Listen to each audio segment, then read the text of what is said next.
Où se trouvent les djinns et comment s'en protéger? Les djinns sont des créatures invisibles créées par Allah à partir du feu.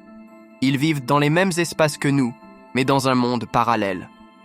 Le prophète Muhammad, Sahawes, a expliqué que les djinns habitent principalement les toilettes, les trous dans le sol, les endroits désertiques, les maisons abandonnées et les lieux impurs.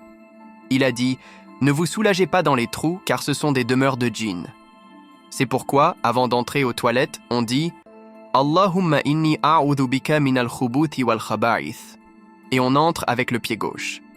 En sortant, on sort avec le pied droit en disant « Ghufranak ». Ces invocations protègent contre les djinns malfaisants. À la tombée de la nuit, les shayatines se propagent. Le prophète Sahawes a dit « Rentrez vos enfants à la tombée de la nuit, car les diables se répandent. » Il faut fermer les fenêtres et les portes en disant « Bismillah ». Ne laissez pas vos enfants jouer dehors à ce moment, sortir et entrer de la maison. Comment attirer les anges et repousser les djinns?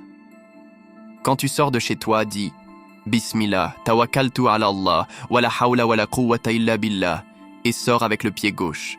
Des milliers d'anges t'accompagnent, Allah te protège, aucun mal ne peut t'atteindre. Quand tu rentres chez toi, entre avec le pied droit et dis la même invocation. Les djinns diront entre eux « Aujourd'hui, on ne peut pas entrer dans cette maison, ni manger ici. » Pourquoi? Parce que cette maison est protégée par Allah et ses anges. Avant de dormir, ne dors jamais sans protection. Secoue ton lit 3 fois. Lis Surat al-Ikhlas, al-Falaq, An-Nas 3 fois. Récite Ayat al-Kursi, Surat 2, verset 255. Le prophète, Sahawes, a dit « Celui qui lit ce verset avant de dormir sera protégé par un ange jusqu'au matin. » Le Coran, l'arme ultime contre les shayatines. Les shayatines vivent dans le mensonge. Le Coran est vérité. Plus tu lis le Coran, plus il brûle. Il fuit la lumière du Coran. C'est pourquoi il faut l'écouter dans ta maison. Mets-le en boucle.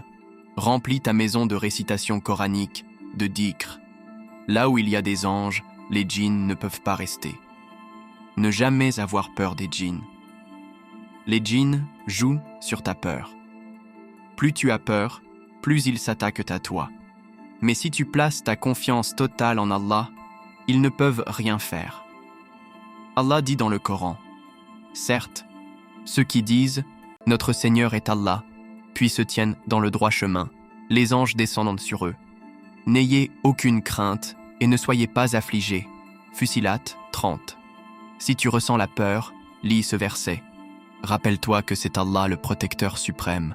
Aucun djinn, aucun sorcier ne peut te toucher si Allah te protège.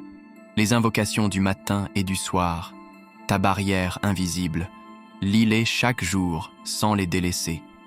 Bismillah alladhi la yadurru ma'asmihi shay'un. La ilaha illa Allah wahdahu la sharika lah, 100 fois. Ayat al-Kursi matin et soir. Le dhikr purifie ton âme, attire la lumière divine, remplit ta vie de paix. Et les shayatines, ils fuient. Exemple dans le Coran, Moussa contre les sorciers de Pharaon. Dans la sourate Taha, les sorciers lancent leur magie, mais Allah dit à Moussa « Ne crains rien, c'est toi qui auras le dessus. » Moussa jette son bâton. Il devient un vrai serpent et détruit leur illusion. Les sorciers tombent en prosternation. Nous croyons au Seigneur de Moussa et de Haroun. La foi en Allah a vaincu la magie. Place ta confiance en Allah. Lis le Coran. Fais tes invocations. Ne te laisse pas envahir par la peur. Allah te protège. Et si Allah est avec toi, qui peut être contre toi?